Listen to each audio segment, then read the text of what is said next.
Assalaamu calaykum waraxmatullaahi wabarakaatuh. Waxaan maanta muuqaalkan kaga hadli doonaa aragtiyo badan oo dadka jahwareeriyey kuwaasoo quseeya meerayaasha.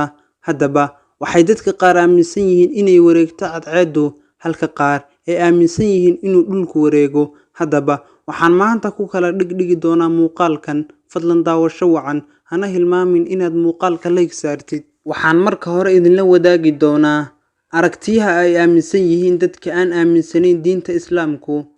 Aragtida koobaad waxaa la yiraahdaa heliocentric theory. Aragtidan ayaa waxay oranaysaa waxay cadceedu u tahay bartan, dhammaan meerayaasha kale wayna ku wareegaan, waxaana meerayaashaas kale ka mid ah dhulka. Aragtida labaad waxaa la yiraahdaa geocentric theory. Aragtidan ayaa waxay iyaduna oranaysaa dhammaan meerayaasha oo idil waxay ku wareegaan dhulka, waxaana bartan u ah dhulka. Aragtiyaha aynu soo sheegnay waxa aaminsan dadka aan aaminsanayn diinteena Islaamka. Haddaba bal aynu barbar dhigno diinteena Islaamka iyo waxa iyaduna ka aaminsan tahay.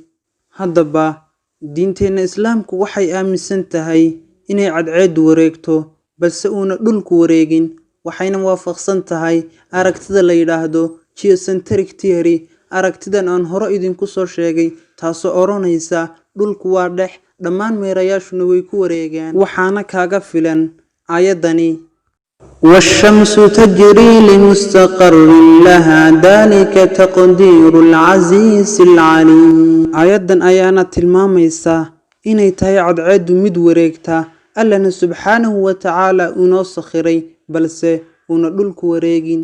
Waxaa laga yaabaa inaad maqashay adigaagan daawanaya muuqaalkan inuu dhulku wareego, oo waxaa dugsiyadeena la inoogu dhigay inuu dhulku wareego balse ayna wareegin cadceedu oo ay cadceedu tahay dhexda.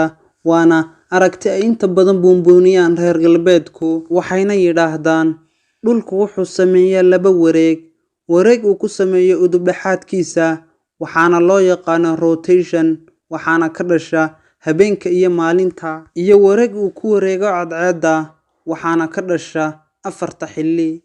Haddaba ujeedada aan uga hadlay muuqaalkan ayaa ah inaan isbarbar dhigo aragtida la yiraahdo heliocentric theory iyo aragtida la yiraahdo geocentric theory, aniga oo barbar dhigaya diinteena suuban. Haddaba waxay diinteenu waafaqday aragtida la yiraahdo geocentric theory, taas ayaana saxsan. inta aynu ku kulmi doono muuqaalkan muuqaal la mid ah. Salaamullaahi calaykum waraxmatullaahi wabarakaatuh.